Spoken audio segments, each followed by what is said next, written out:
De que forma se dá o processo de aprendizagem?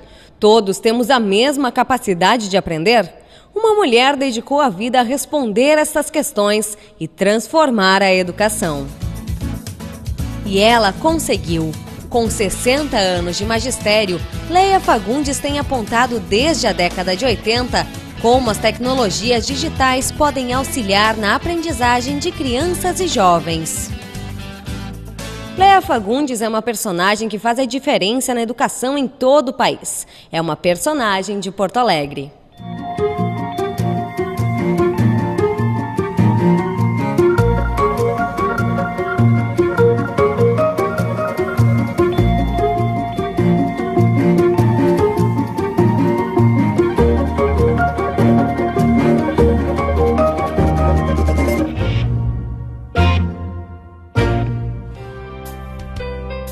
Leia da Cruz Fagundes nasceu em 16 de março de 1930 em Pelotas. Filha de artesãos, por descuido, a menina perdeu a matrícula e não conseguiu ingressar na escola em idade regular. Mas isso não tirou a curiosidade e a vontade de aprender que Leia cultiva desde a infância. Eu fiz 7 anos e a minha mãe não sabia que aos 7 anos tinha que matricular no primeiro ano. Então ela foi me levar na escola para matricular. Não, já fechou a matrícula. Escola estadual. Minha mãe sentava para costurar e fazer o que ela gostava de fazer, e eu ficava sentadinha perto dela e pegava a revista. E aí começava a querer ler.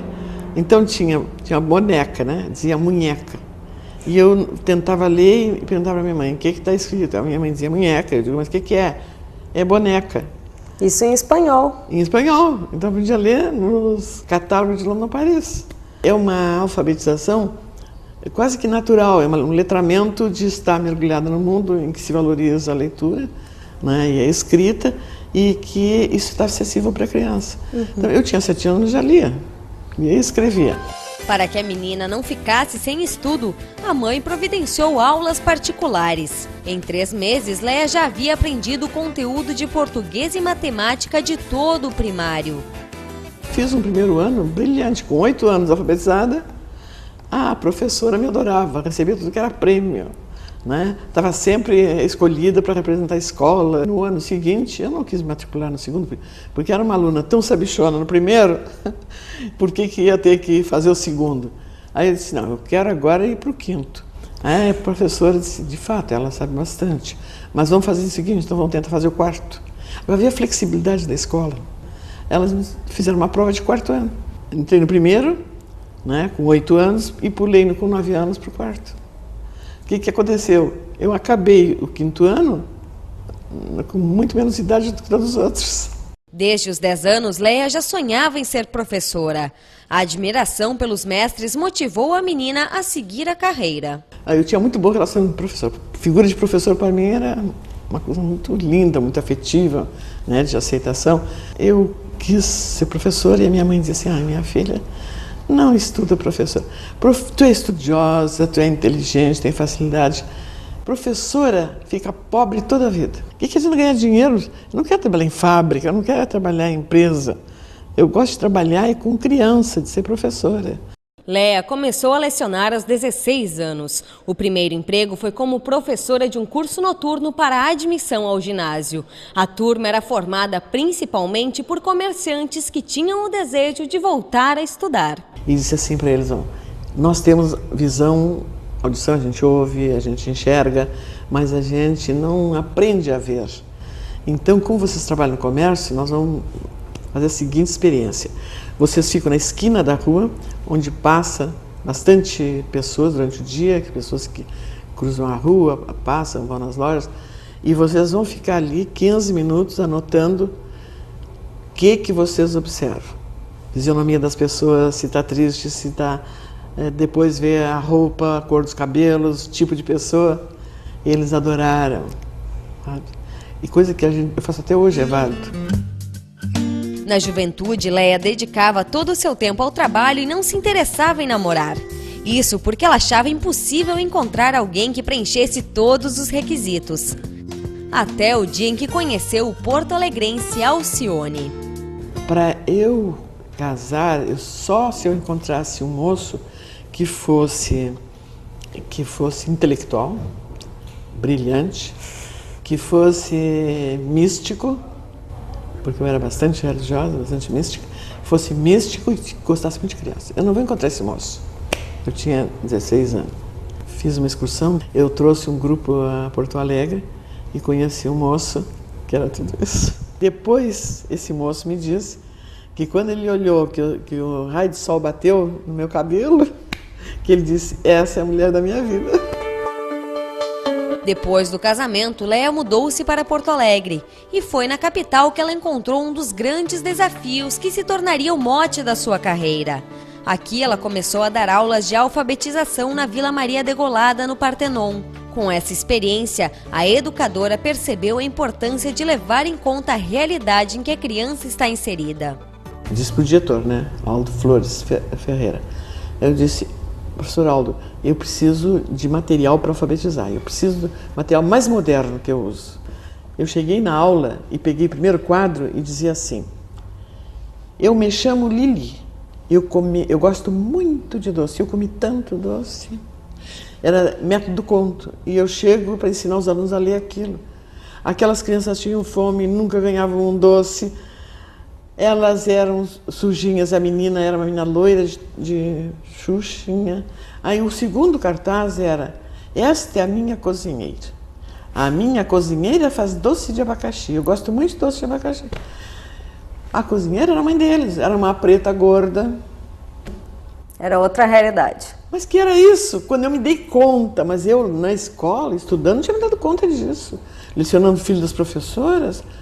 Quando eu olhei, disse, mas o que eu estou fazendo? A violência que eu estou fazendo para essas crianças. Uma amiguinha, disse, olha, tem uma amiguinha para vocês, uma amiguinha que era uma loirinha, que não, eles não tinham, não iam nunca ter amigas loirinhas de sapatinho de verniz. Isso é psicologia, mas o professor não estuda para saber o suficiente de conhecer que aluno não é uma totalidade, uma turma de 30, 40 alunos.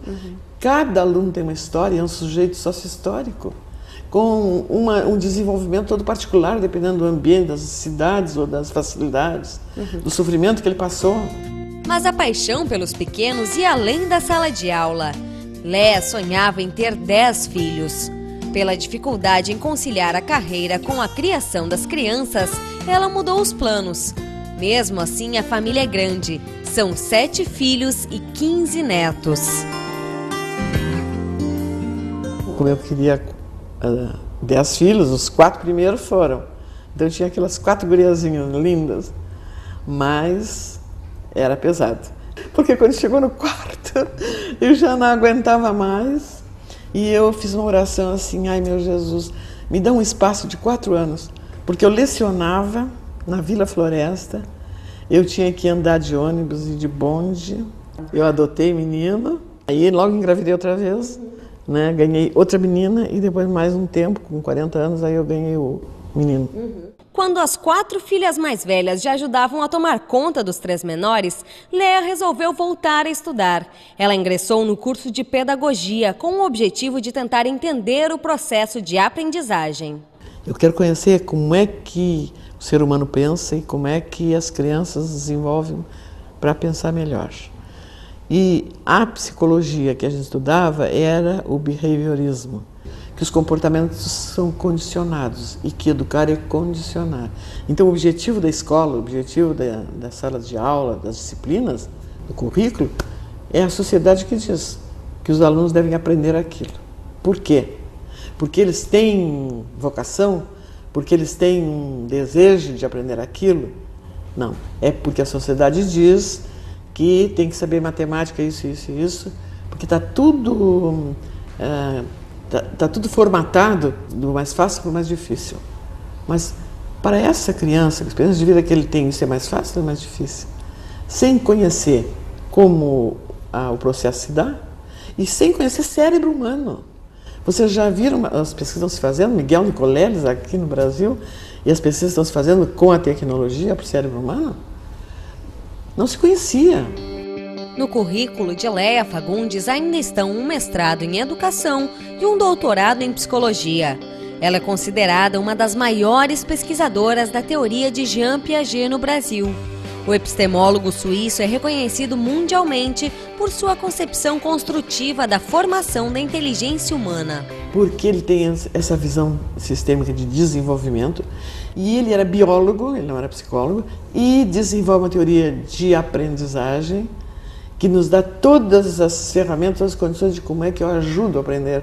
Eu não vou ensinar, transmitir, eu vou ajudar a aprender. A usar a psicologia para trabalhar com a aprendizagem, que é uma construção da inteligência da criança e do sujeito. Qualquer coisa, se eu tenho um conteúdo que eu não conheço, ou tenho conceitos que são novos, eu vou seguir o mesmo passo da criança, embora eu seja um adulto e desenvolvido. Mas os passos, quando a gente não conhece nada, são os mesmos de desequilíbrio e reequilibração das operações mentais. E as operações mentais são lógica matemáticas. Também outra dificuldade para quem só estuda ciências humanas. E é interdisciplinar. Aqui no Instituto de Psicologia da Universidade Federal do Rio Grande do Sul, Léa fundou o Laboratório de Estudos Cognitivos. Há cerca de 30 anos, a educadora coordena o LEC. Nem a aposentadoria a afastou das pesquisas em busca do aprimoramento da aprendizagem.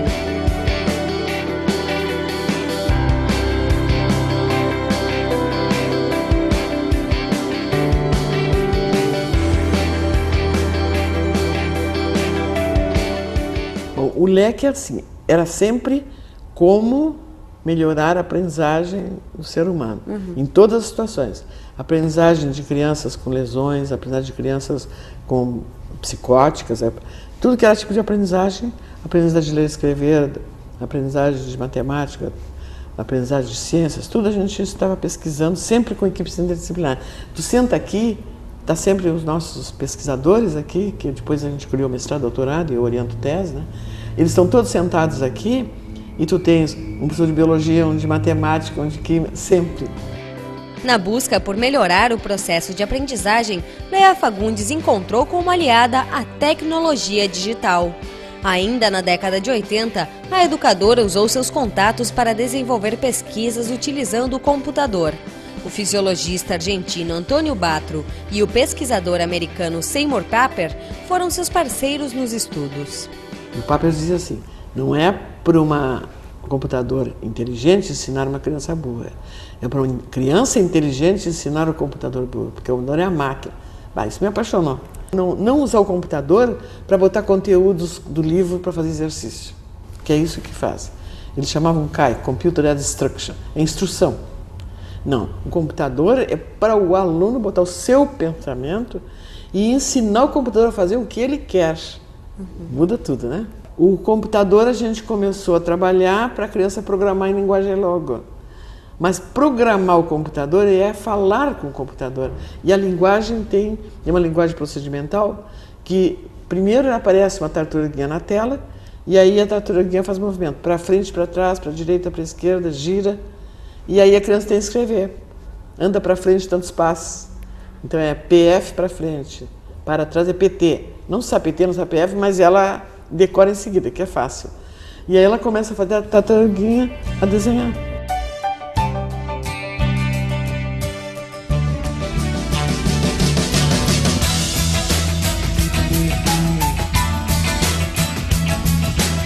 Léa propõe alternativas para o modelo de escola.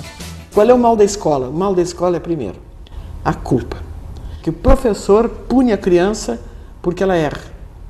Repete 50 vezes. Se ele pune o aluno que o aluno não aprende, ele acha que não pode errar.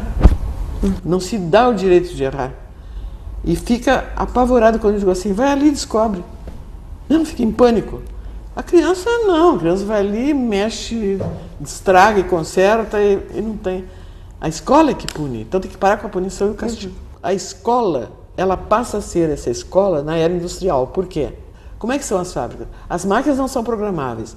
Então tu tens fileira de montagem. Porque a escola, o que ela faz? Ela bota uma sala para 30 crianças, as crianças têm que ter a mesma idade, têm que ter a mesma escolaridade. E eu pergunto para elas, professora, por que todas as crianças de 7 anos têm que estar nessa sala? E as que são repetentes com 8 anos têm que estar em outra sala, e as de 9 têm que estar em outra sala, para aprender o mesmo conteúdo. Mas tu pode pensar que Essa tem uma história de vida, como eu tinha a minha história de entrar na escola.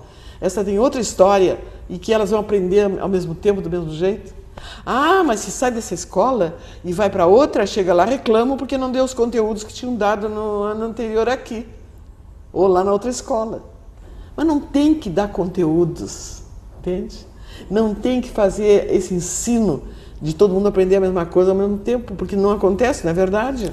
Não tem que ter uma coisa depois da outra. Não quero dizer que é bagunça tudo, assim, mas é ter liberdade, poder tentar, poder desfazer uma coisa para fazer de novo.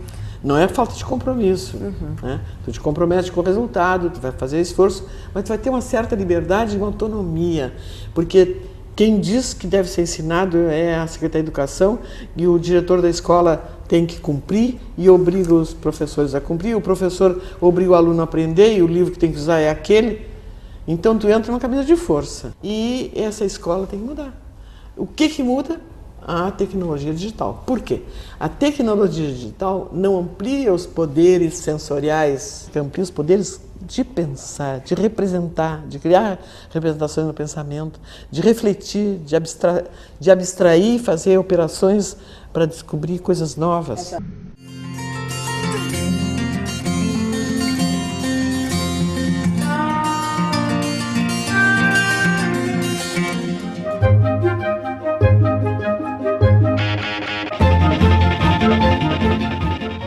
Nos mais de 60 anos em que Leia vive em Porto Alegre, ela já morou no Centro Histórico e na Cidade Baixa. Há cerca de 2 décadas, ela reside aqui, na Rua Vasco da Gama, no Bonfim. O que todos esses bairros têm em comum?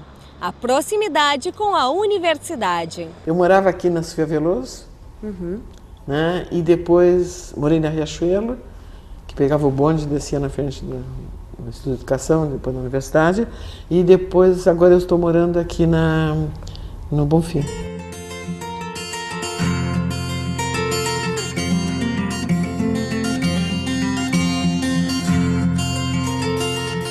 Mas o Bonfim também oferece outras facilidades.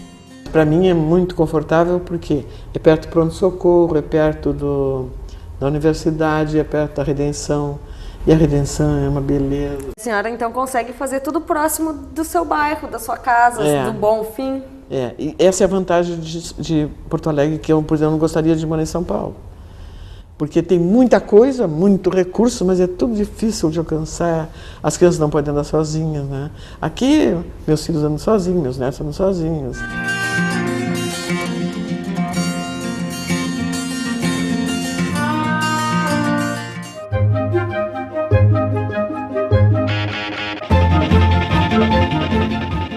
Caminhar pela praia de Ipanema e contemplar o Guaíba é um dos passeios favoritos de Leia Fagundes. Para a professora, além do contato com a natureza, a Zona Sul desperta lembranças.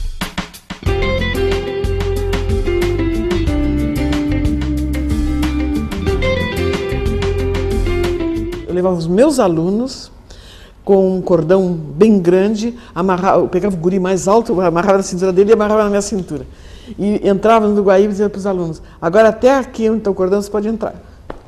Levavam bola, brincavam dentro d'água, o Guaíba era limpo. Então agora eu tenho uma preocupação muito grande com a educação ambiental, porque estão destruindo, né, a água toda, o Guaíba é bonito.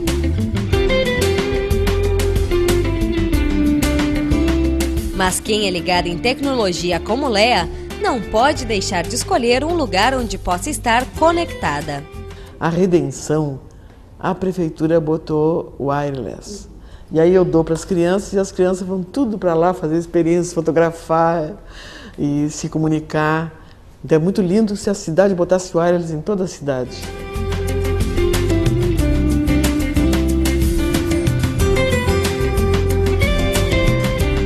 Que Porto Alegre é para mim? Porto Alegre para mim é o céu. Primeiro lugar que eu vim para cá, recém-casada, chorei para não voltar na lua de mel, e depois eu comecei a estudar aqui. E é onde me apareceram os grandes problemas, porque lá em Pelotas era facilzinho. Aqui tinha tudo, tinha toda essa periferia. E então tinha universidade, maravilhosa essa URGS. Também tenho uma paixão pela URGS. E Léa Fagundes é motivo de orgulho para a cidade. Além de ser consultora de programas federais para a educação, ela já recebeu ao todo 10 prêmios e títulos pelo seu trabalho. Com o método pioneiro de aprendizagem baseado na inclusão digital, a educadora foi premiada pela Unesco em 2006.